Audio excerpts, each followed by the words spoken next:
A very good afternoon, all of you, to the sixth session of our online short-term course on emerging materials, properties, applications, and characterizations. Without further waiting, I request Dr. Awasthi sir to please continue with this session. Okay, thank you, Dr. Kunal. Thank you, sir.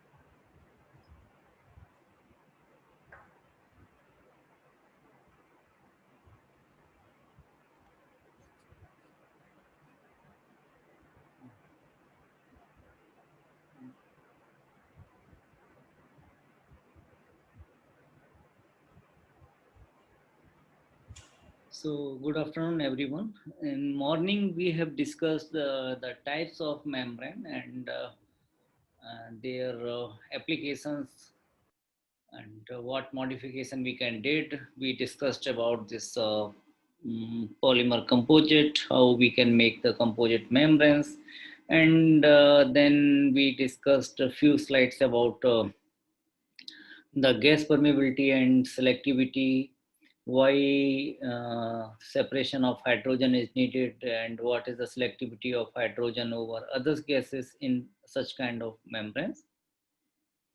So the major problem that we found in our morning discussion, that was related with the uh, trade-off relation between permeability and the selectivity.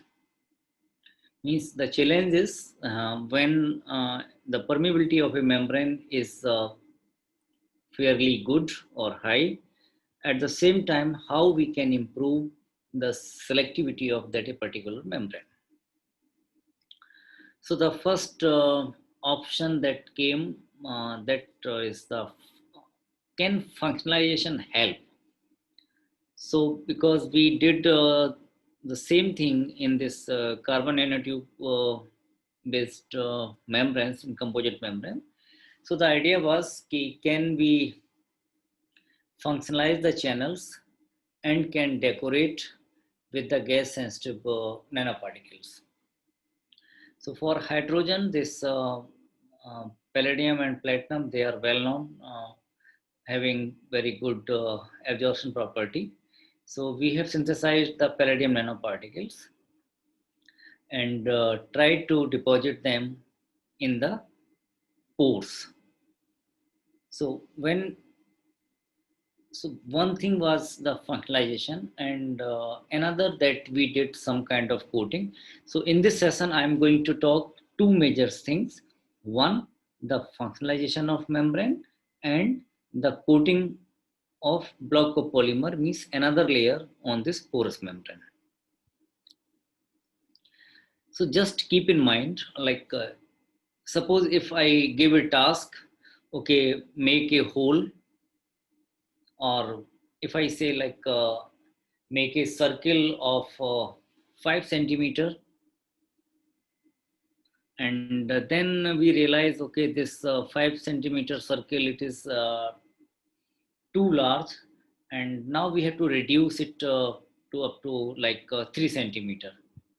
So then what we have to do, I'm talking about this physically, means either we have to deposit something into periphery so that we can reduce the active diameter. So here exactly two things happening.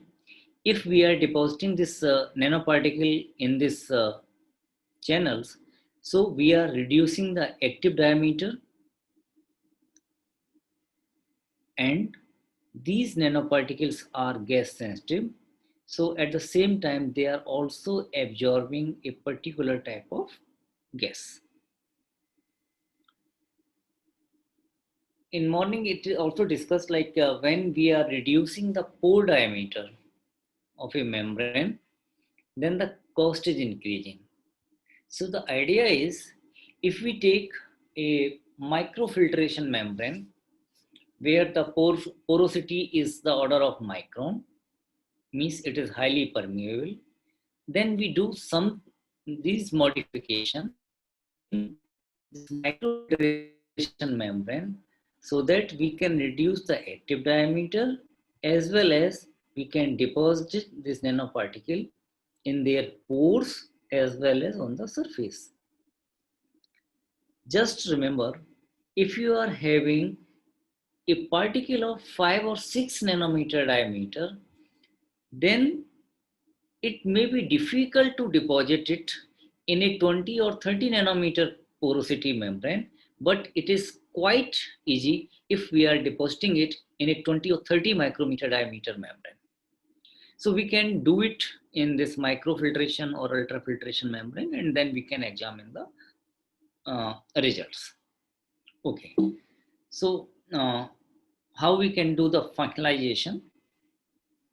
So this is well reported in the literature. We can do the carboxylation, some reaction, and then further in we can change this amination. So during this chemical etching, there is already carboxylic group in the surface of pore walls. We further did carboxylation, means more carboxylic group on the pore walls. Then we did the amination, means carboxylic group is converted into the amine group. And since amine group, it has better binding with this palladium nanoparticles. So then we immersed all three kind of membranes in a palladium nanoparticle solution. So you can see here the pristine PET membrane, it has less attachment in comparison to these both, and the aminated membrane that has more binding in comparison to carboxylated membrane. So if you see here carefully, then you can realize it that we have reduced the diameter of this pores by decorating these nanoparticles. So diameter is also reduced, and these gas sensitive nanometers also helping to make the membrane selective. Then we cross-checked with the XPS, and then we found the membrane. These are like our XPS of pristine, carboxylated, and in aminated membrane. So here you can see the ratio of this nitrogen and carbon. This is a pristine PET, this is a carboxylated, and this is the aminated. So it confirms the presence of amine group within the pores or maybe at the surface.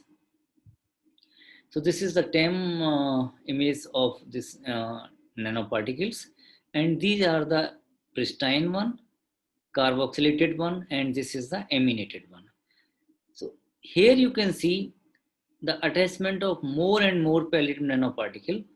Some of pores, they are blocked completely because in this manuscript or in this work, we have not monitored the deposition time, and we have randomly deposited our membranes in the palladium nanoparticle solution. So palladium is also available in carboxylated, but the quantity of palladium is more in the aminated membrane. And this palladium is not only within the pore, but it is also available at the surface.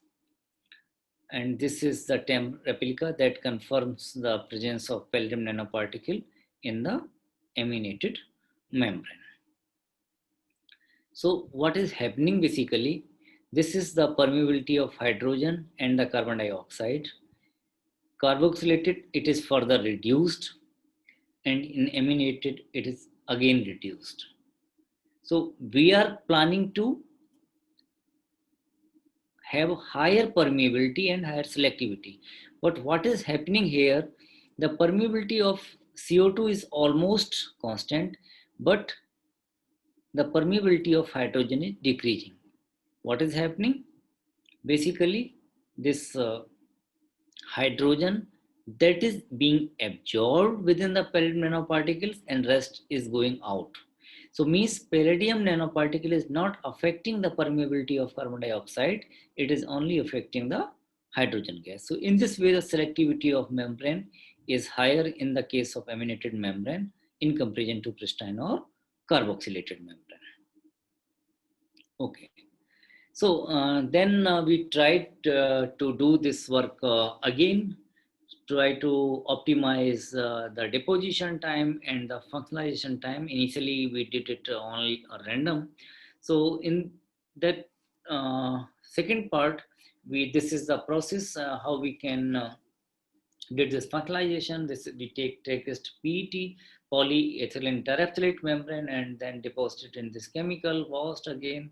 And this is the standard protocol that we have followed for carboxylation process. So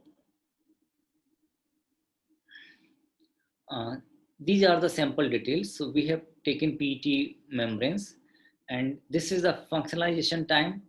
So from 3, 6, 12, and 24 hours, and no palladium nanoparticles. So this is only carboxylated. C3 means carboxylation for 3 hours, C6 carboxylation for 6 hours, carboxylation for 12, and carboxylation for 24 hours.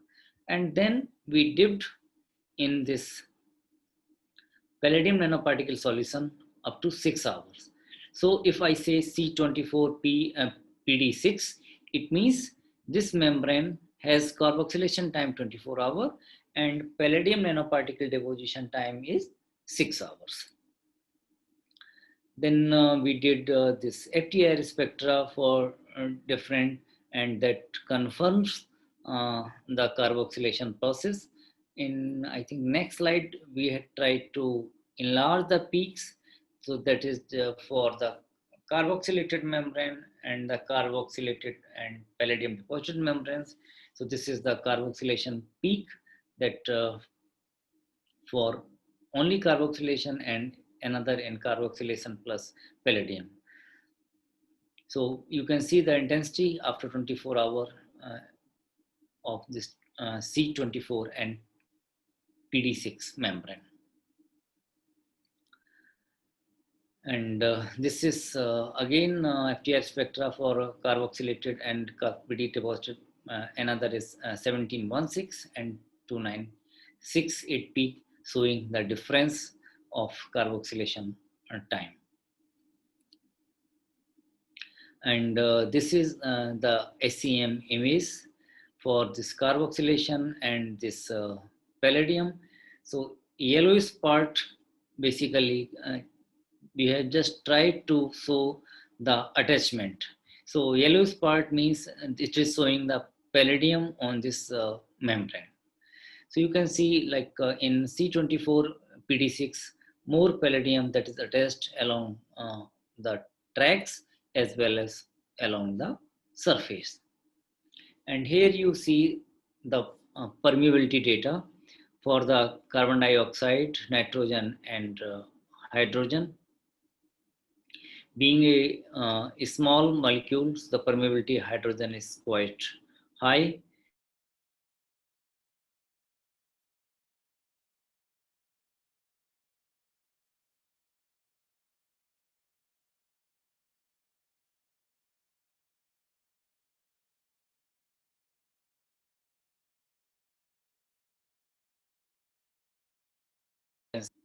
Functionalized 3, 6, 12, and 24 hours. And here you can see this is with the palladium.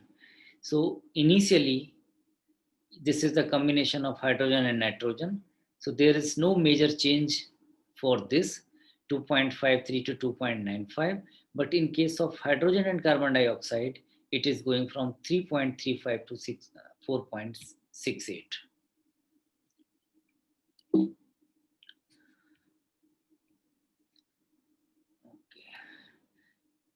But in case of this palladium, you can see the selectivity for this hydrogen and carbon dioxide gas combination. It is going from 3.35, this is the pristine PT, and this is the 24-hour functionalized and 6-hour palladium deposited membrane from 3.35 to 6.05. So means we are able to improve the selectivity in case of functionalized membrane with the palladium nanoparticles with this almost at higher permeability. Okay, so this is that we did the chemically the functionalization. Another possibility is to functionalize this membrane with this UV or UV lamp. So we did this UV functionalization of polycarbonate membranes and adopted the similar process for the palladium nanoparticle deposition. And as a result of this UV functionalization, there is a photophoresis mechanism that happens in a polycarbonate membrane. So this is the polycarbonate structure, and when we have this UV treatment, so basically it breaks in these parts. So this is the summary of this work. We have tracheous membrane of 0.1 micrometer, or you can say 100 nanometer. Then we did the UV radiation of 36 and 48 hours. Then we deposited the palladium nanoparticles.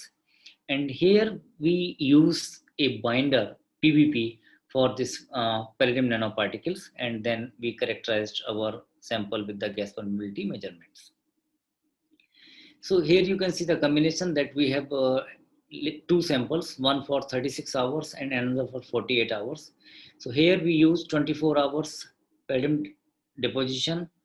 This is without binder and this is the with binder. Same for 48 hours, and then we compared our results.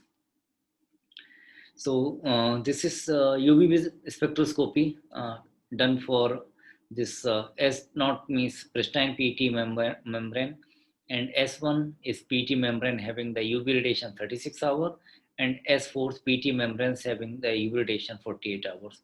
So there is a transition at 320 nanometer, that is pi to pi, and 365 nanometer, that is N to pi transition. And this is the transmission of carbonyl group that can be confirmed with this UV spectroscopy. Okay, further we did this Raman. We tried to characterize the standard bend, what is happening there, stretching and other things that is already shown in this figure. And this is the FTIR spectroscopy for this UV PC membrane without palladium. And now we want to visualize the SEM. So this is pure polycarbonate, no treatment. Here this 48 hours. Here 48 hours with palladium. And this is again 48 hours palladium, but with the binder. So again, this you can see the yellowish part, so that is confirming the palladium on the surface as well as in the pores of these membranes. And these are the permeability and the selectivity that have the UV radiation of 36 hours for hydrogen, nitrogen, and carbon dioxide. And this is for 48 hours. So in this case, S6, it is showing the higher permeability for the hydrogen, but for the other gases, it is not changing too much as expected. So here it is not as good as we did in chemically binded membrane. So it shows maybe we do not have very good binding of palladium nanoparticles in the UV functionalized membrane as comparison to this chemically functionalized membrane, or in the cases amination. Please remember, we have not done the amination in this case. Earlier we have done the amination for our previous kind of membrane. So it means it is just we try to demonstrate there are two process. One that is we can do the functionalization chemically, and another we can do this functionalization by this UV lamp treatment. And we can, if we use the binder with the palladium nanoparticle solution, then the attachment of this palladium nanoparticle with the membrane is more effective, because when you are doing washing and changing the sample, then we found the same data even after 1, 2, or 3 months. So it is not changing too much. It shows that these palladium nanoparticle, they have proper binding with the membranes. So again, we did the similar study. So I'm skipping this slide, and we have almost the similar results for our this varying time. So here we come up to the 48 hours with this palladium nanoparticle, and of course you can see here we have maximum binding of palladium nanoparticles, and this is the gas permeability data for all samples, and here this is the selectivity. So just I want to confirm that there is no major change in the permeability, but if you see the selectivity pattern, like we have started from 2.5 and here we are reaching up to 5.5 or 6, means some it is around double the selectivity in comparison to our pristine membrane. So certainly this functionalization process that helps to control the selectivity and the permeability both. But we have to very careful when we are doing this process and the attachment for either chemically or with the UV treatment, and the concentration of palladium nanoparticles also matters because you are dipping your membrane, how you are dipping, whether this is like horizontally or vertically, it also matters when you are doing this functionalization work. So a better control on the functionalization and during palladium nanoparticle deposition is needed, and one should be very careful when we doing this functionalization work. Okay, so one part that I have already explored and discussed, that the functionalization certainly helps, but one part that I want to highlight here, still I am using the track-aged polymeric membrane for the functionalization and the other things. And for creating the channels, for creating the pores, we have to use this ion beam facility, ion beam bombardment facility with either IUC New Delhi or TIFR Mumbai. So these facilities are not like available as and when needed. We have to apply for a beam time, then sometimes they give the same request within 1 or 2 months, sometimes it will be available in 6 months. And again, if you see the cost of this ion beam facility, then you realize the membrane that you have produced as a result of track-aged technique, it is not so cheap. It is basically having a higher cost. So means it is not a good business to use this track-aged membrane for like industrial applications. So we should not be dependent on this facility. So can we do something else?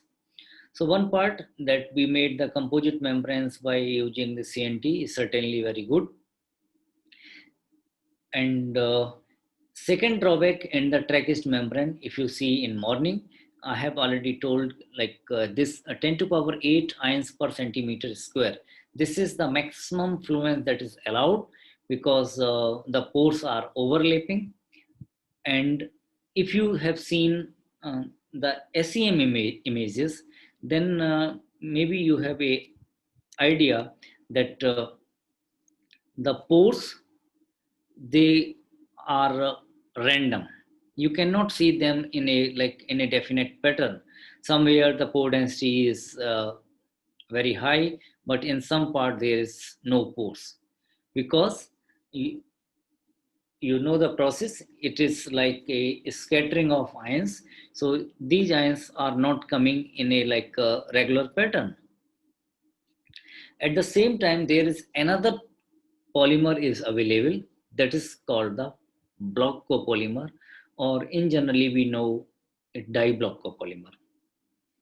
So what are the block copolymers? So they have a high molecular weight, different pore size and nanotemplates. We can do the functionalization of membrane as well as nanotemplate. So if I am talking about normal polymer, polymer A and polymer B, so if they go in a macrophase separation, they mix like this. But if we talk about this block copolymer, polymer A and polymer B, They go in microphase separation, and the pattern is like this: A, B, B, A, A, B. So means they are having a definite pattern. So you don't need to create any pattern.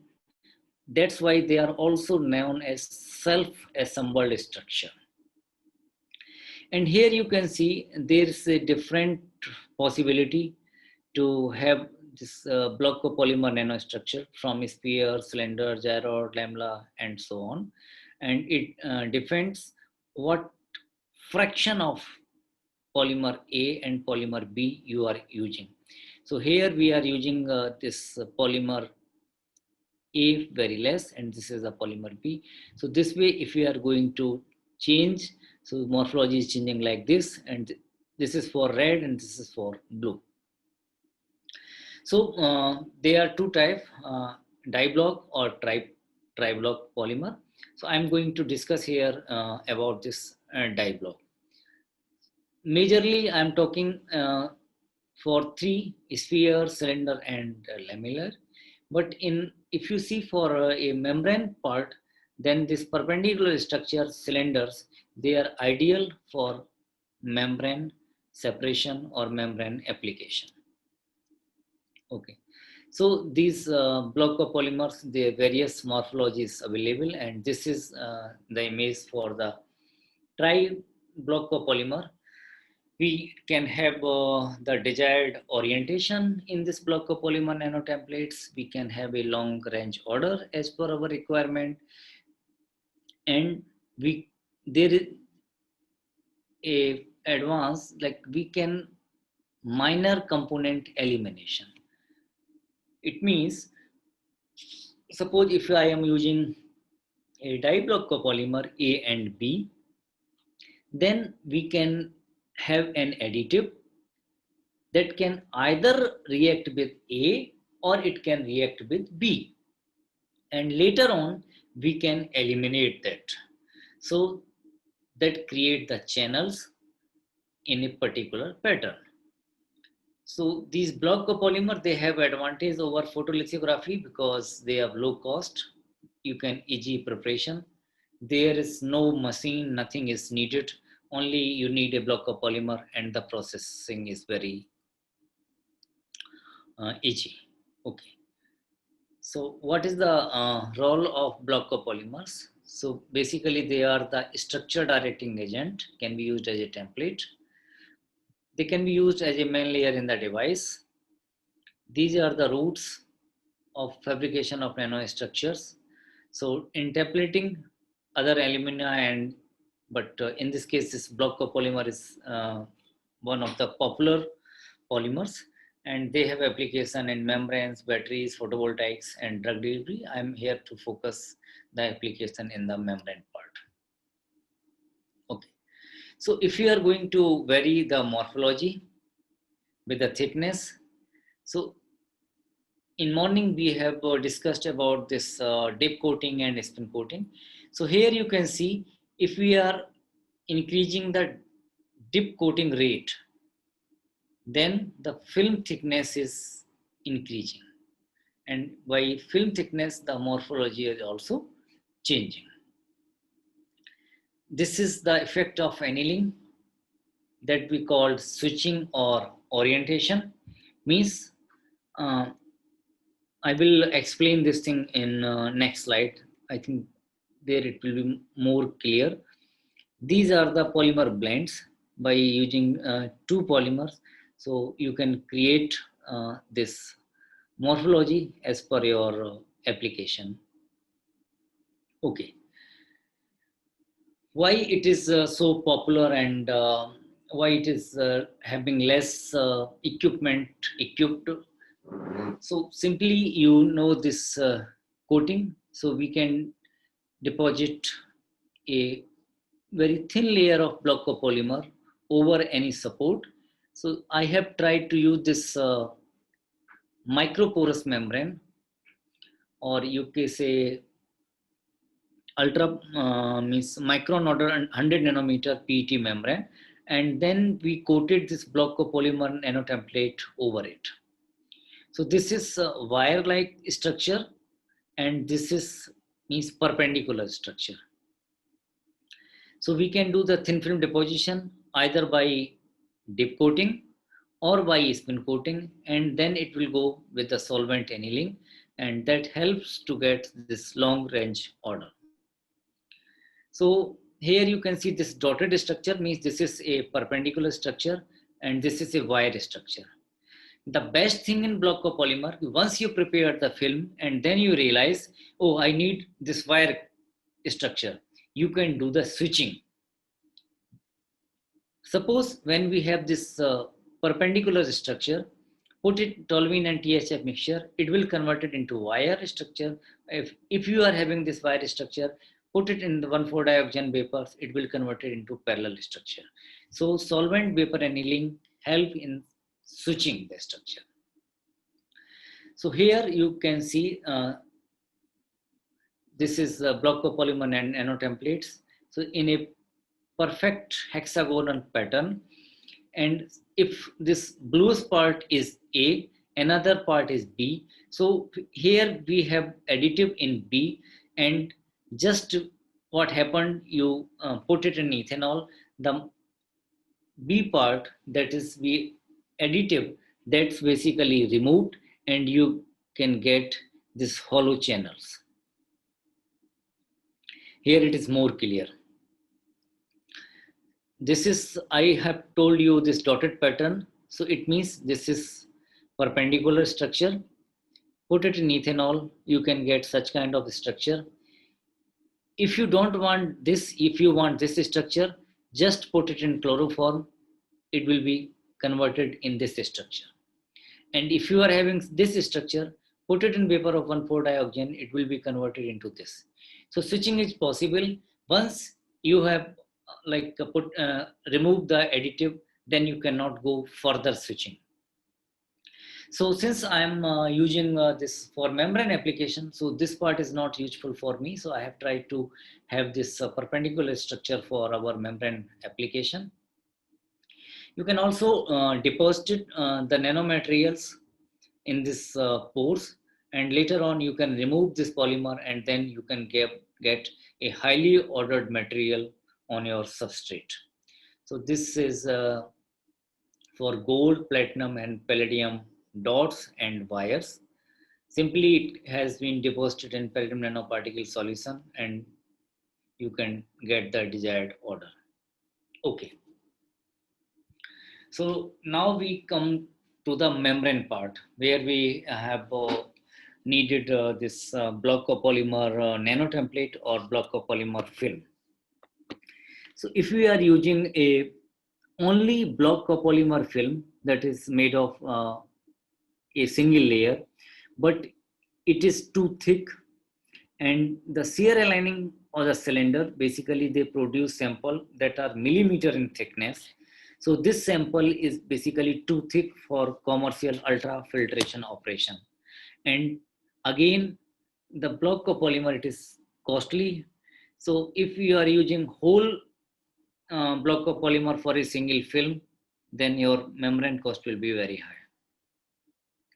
Second possibility that has been done, what people did, they deposited this nano template on silicon wafer, and then they dissolved this in HF,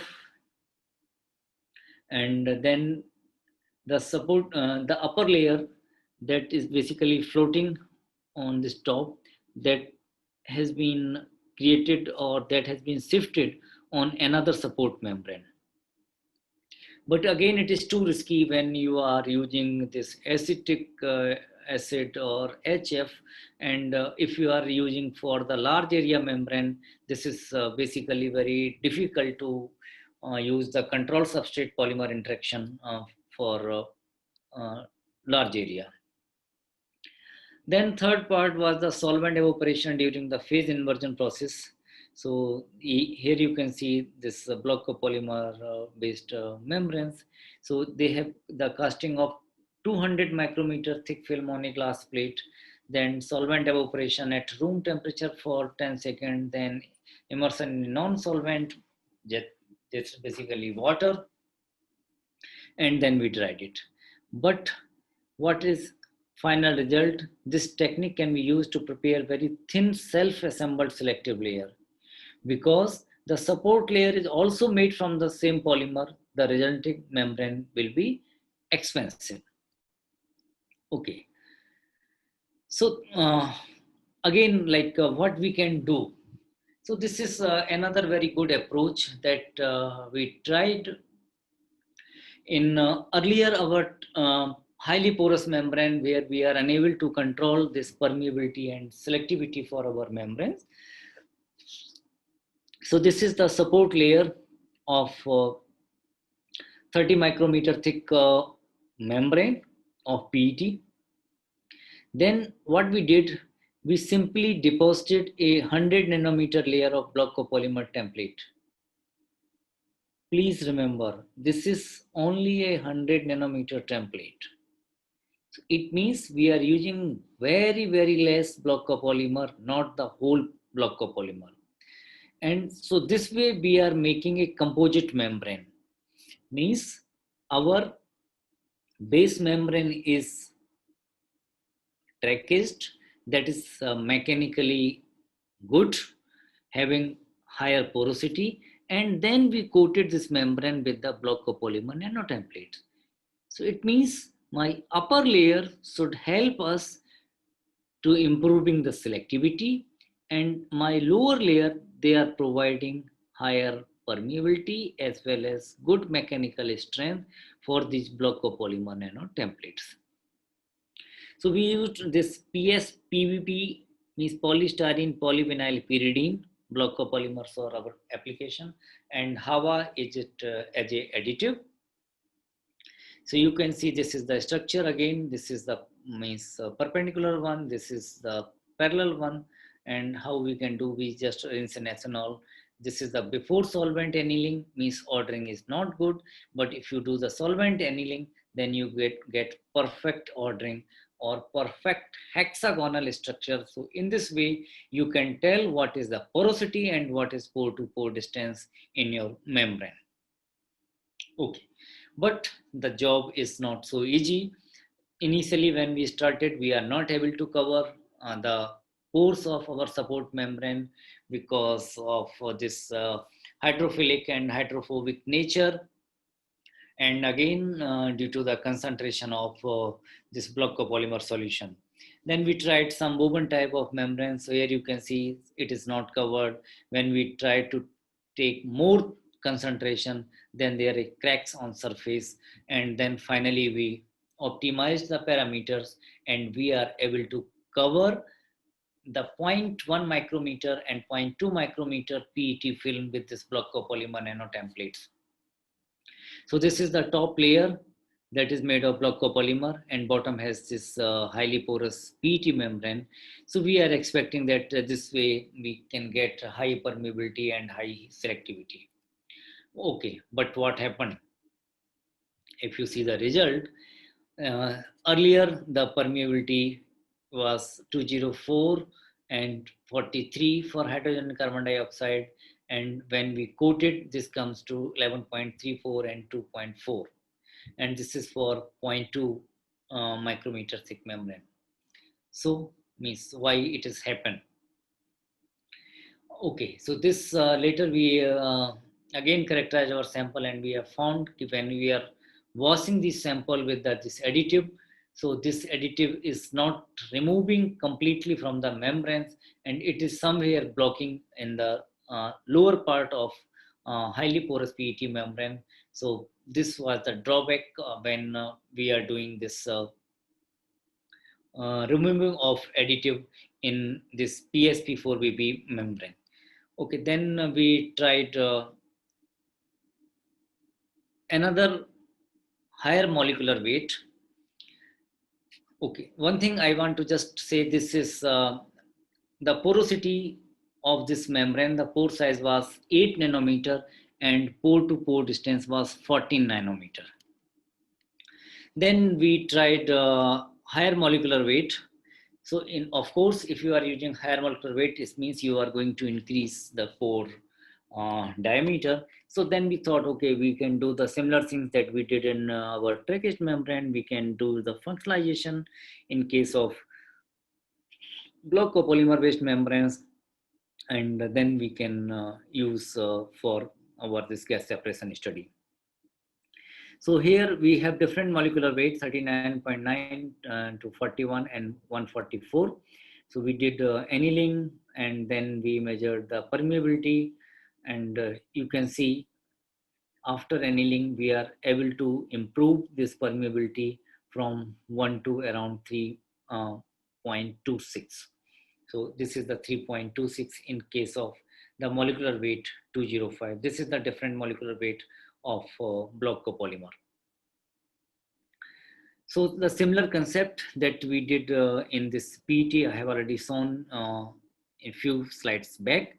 Okay, this is the carboxylic group, this is the amine group NS3, and this is the palladium nanoparticle binding. So in aminated membrane, we have more palladium binding in comparison to others. We repeated the similar process with block copolymer too. So here we have lower this PET membrane, and on the upper layer we have this block copolymer nanotemplates. In this case, we have both palladium, my lower PET membrane as well as this block copolymer nanotemplate. So this bright, if you are able to see from AFM image, that confirms the palladium in this pores, and here you can also see more palladium on the surface as well as on this pores. So this is the selectivity you can see from 1.5 to 4.5. So in this way, we are able to control the permeability and selectivity in this block copolymer based membranes. These are some other membrane. Just I am showing this AFM, and for the palladium dipped samples, this PET for again with palladium, and the almost same AFM images with palladium. Okay. This is one most important part that I want to also tell about this block copolymer. Earlier I have told that you can have very good structure, and this is after annealing you can have a pore to pore distance, you know what is your pore diameter and other things.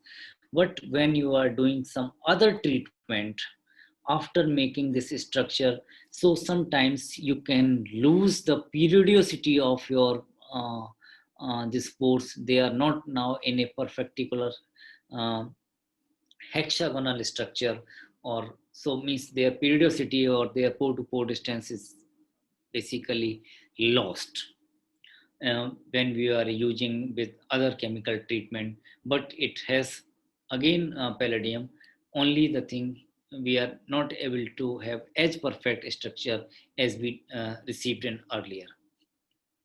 And when we are going at higher molecular weight, that is 139 or 144 K, so here you can see we are not able to have a perfect hexagonal structure. So again, we have two limitations. Means what you need. If you need a perfect hexagonal structure without any palladium, because there is porosity is 8 to 10 nanometer, and your particle is 5 to 6 nanometer. It means there is a very less probability that your particle will go inside the pores. So we cannot use this palladium nanoparticle deposition in our fine pore structure. So we have to go at the higher molecular weight side, and here we try to get this large pore size membrane of this block copolymer, and but we have not able to retain the periodicity that I have shown in my previous cases. So this is the instrument again that we have used for our gas testing. You can go from different pressure, different temperature, and recently we have tested some conjugate polymers or conducting polymers for this gas separation. And this unit is um, ideal for this dense membrane, and this is for the porous one. So if any of you, if you want to test or if you want to visit, I'm happy and to show this facility to you. You can use your samples. So this is the conclusion of this part, like uh, this functionalization of membrane and nanotemplates. It certainly helps to get the desired permeability characteristics, because here you have freedom to deposit your gas sensitive nanoparticles at different timing. Composite membranes, sorry for this typo error, with oriented pores with this block of polymers. This is a again good option without having any radiation facility and other things. That is good for block of polymer nanotemplate based membrane for both having good permeability and selectivity. So by using the combination of this functionalized membrane or this block of polymer nanotemplates, we can improve this permeability and selectivity both at a single time. So this is my last slide for the acknowledgement. My supervisor, Professor Y.K. Vijay, with whom I have started this tracheostomy membrane work. My mentor, Professor Ashutosh Sharma from IIT Kanpur, where I have did this membrane engineering work. Professor Manfred Stamm, my host for Humboldt Fellowship, where I learned this block of polymer nanotemplates work. And the most of results that I have shown from thesis of one of my student Rajesh. He is now postdoc at Hiroshima University, and again funding from these for this work. And once again, I thank you all for your kind attention. And now I'm happy to discuss the question and answer. I have tried to give the message like what is the membrane, what types of membrane, how we can create the membrane, what we can do the engineering, what how we can make them composite, what double layered and depositing the nanomaterials. So some of application that I have already shown, and now I'm happy to take the questions.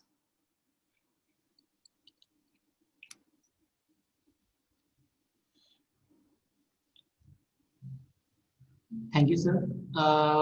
Now maybe I have finished it too much early, but I think it would be better if I can, if participant can unmute or if they want to ask, I am happy to answer their questions. Or first we can take from chat and then we can do it later also. Chat is almost, there are no questions, I guess.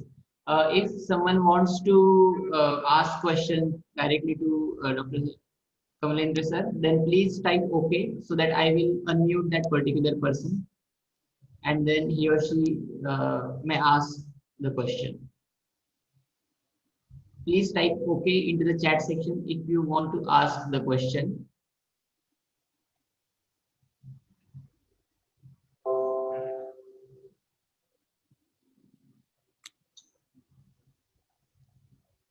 Yeah, so just a minute. Maybe I can take a couple of questions from the chat box. If you, some of you already answered. What is FTIR spectra? Please explain FTIR spectra. So this is done for this means bonding, means carbon, hydrogen and nitrogen. So we have standard for our membrane, like which band is going to appear at what wavelength. So that's why we try to show this carboxylation for different timing, how this peak intensity is changing and so on. Where we get different data and information about our material being tested. So these data you can use I think in MRC, this is where I'm sitting right now, Material Research Center in MNIT Jaipur. So we have all kind of facility for the material testing. Um, so you can do the microscopy, you can do this FTIR, you can do the XPS, whatever data I have shown here, you can do it here. Please explain what is F. F means this is the functionalization time, because my first study I have did it randomly. Then we try to optimize the functionalization time.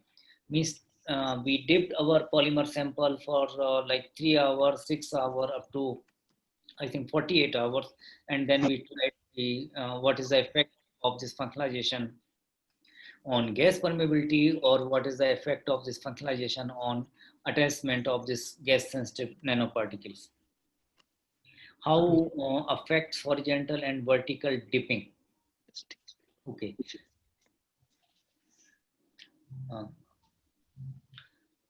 Pritam Paul.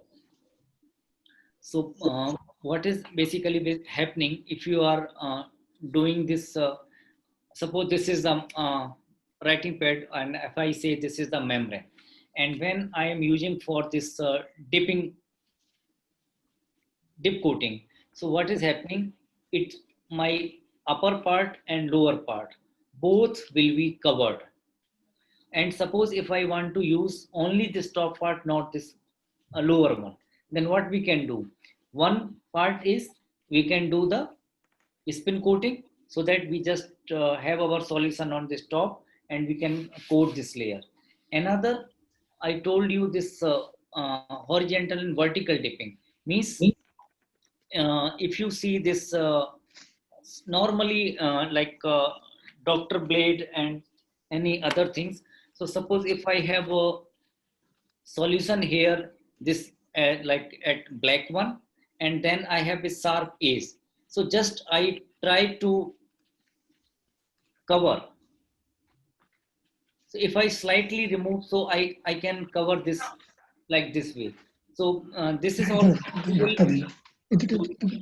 use it by simply Dr. Blade method also, or this can be done vertical dipping, but you have to alter this coating unit.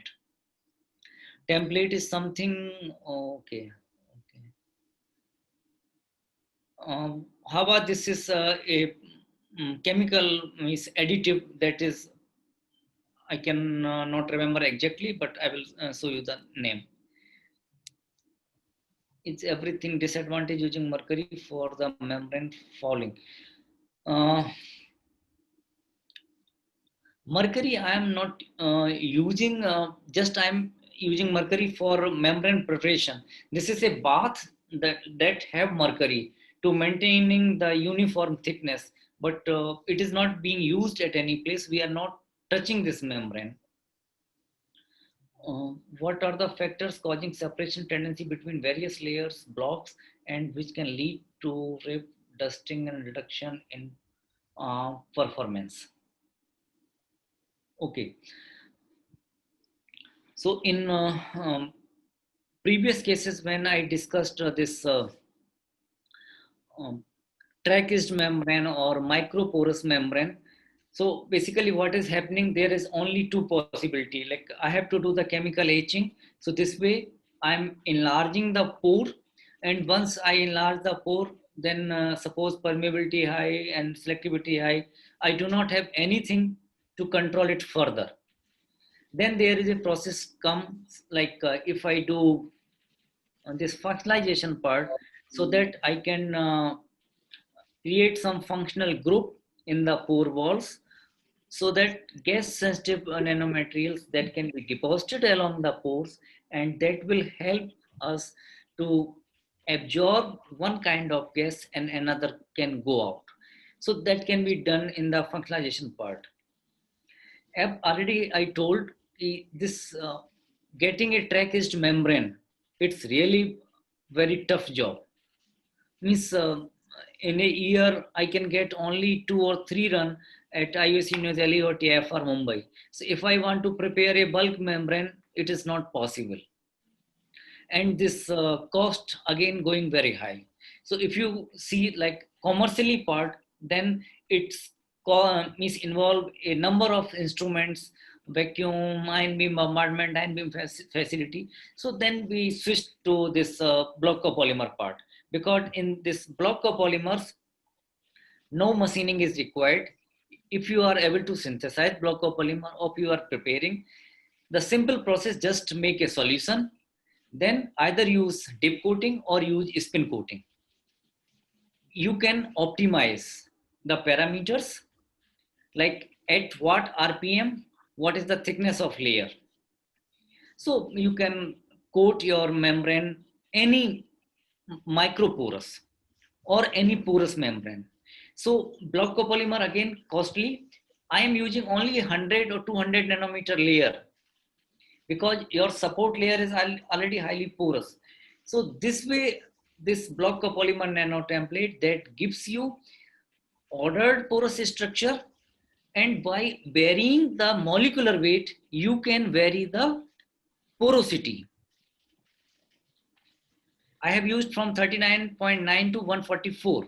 So it depends at like what application you want to use, because in 39.9 I'm not able to dip our palladium nanoparticles. That's why I have gone on higher side, so that I can fit our palladium nanoparticles in the templates. So this was my idea to use this block copolymers. Uh, Sir, can I ask something? Yes, please. What I will be requesting you, when these are the functional materials, whenever they are put into application, which are the factors or service conditions that may cause their block separation or layer separation, which is likely to result into loss of performance and the like. So if some aspect from that side is indicated, that will be of help. Sir, I have used this palladium coated membrane for this hydrogen and carbon dioxide separation that I have tested in the lab. So what happening, like if you are using this combination of gas mixture, so in starting 7, 8 or up to 10 runs, so maximum this hydrogen is being absorbed. So after few runs, you will feel like this is a saturation, means membrane is you're not working. So it means you have to stop there, just give some heat treatment. Again, this hydrogen is being released by this nanoparticle, and the same membrane can again be used.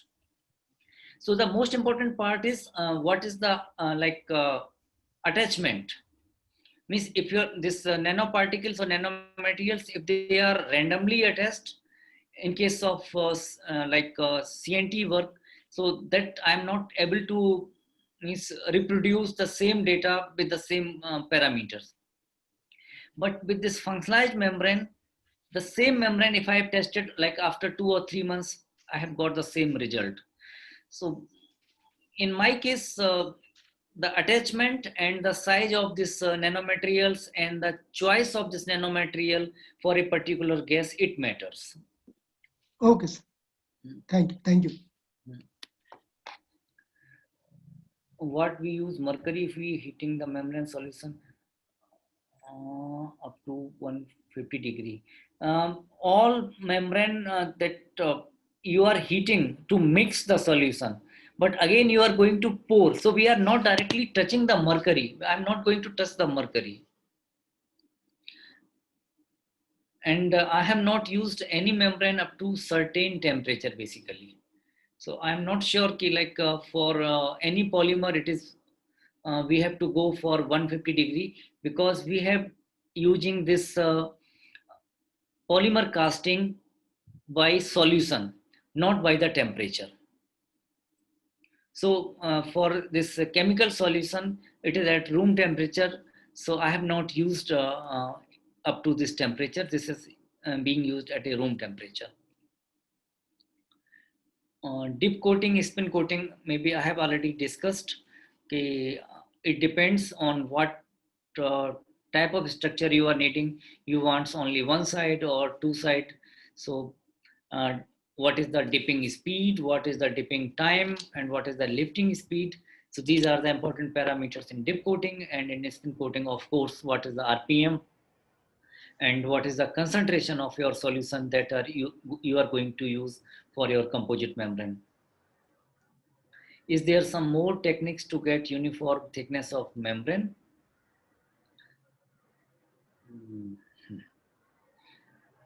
So in morning that I have this discussed solution casting. So till now I have no problem to get this means about the thickness, because this again gives you freedom to control the thickness, because I already told now mass that is equal to volume into density, volume, area, thickness, and then density. Your area is confirmed, then your density is confirmed, and you are only going to change the thickness. So by changing the thickness, your mass is changing. So just weigh the different mass, dissolve in the solution, so you can get means from 10 micron to higher, whatever you want. Because if we are having less than 10 micrometer thick membrane, it's really difficult to handle in this lab condition. We can use PVD and CVD techniques in coating. We are using since polymer, so if you are going like any temperature, it is not advantage, but chemical vapor deposition, it is possible, so you can do it. Disadvantage of block copolymer, the first is it is again very costly, and if you are not a very good chemist, then it may be problem. Because for my part, I am still buying this block copolymer from there is single supplier, Polymer Source Canada. So if you send the means molecular weight, they will ship you, and if I am correct, for 2 gram it is going to charge around 24 or 25,000. But if you are doing synthesis in your lab, it is very easy. But I don't know the synthesis, so I'm still dependent on this polymer chemist to get, or I'm getting from my collaborators now. Thank you, sir. You have really made our work much easier. I request all the participants, so if you want to ask the question over this conference, then please type OK. So I will unmute you, and then you can ask the question.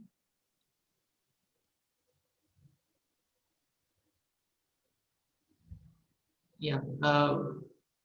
One of the participants has asked for your mail ID, sir. So I guess it is available on MNIT Jaipur's website also. And yeah, sir is sharing with all of us. Yeah. Sorry. Again, kavasti.phy. Maybe I have did the mistake.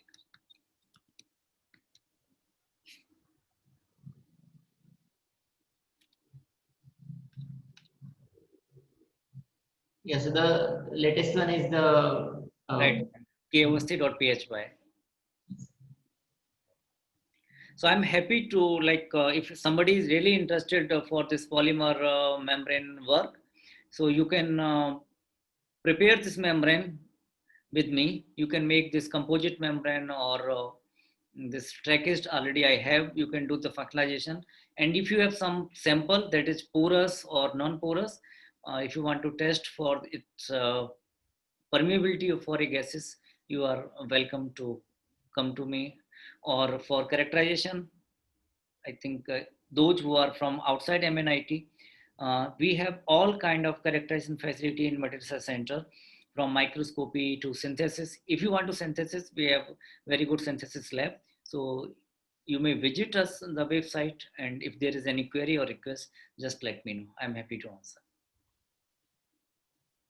Thank you, Dr. Kamalendra Avasti, sir.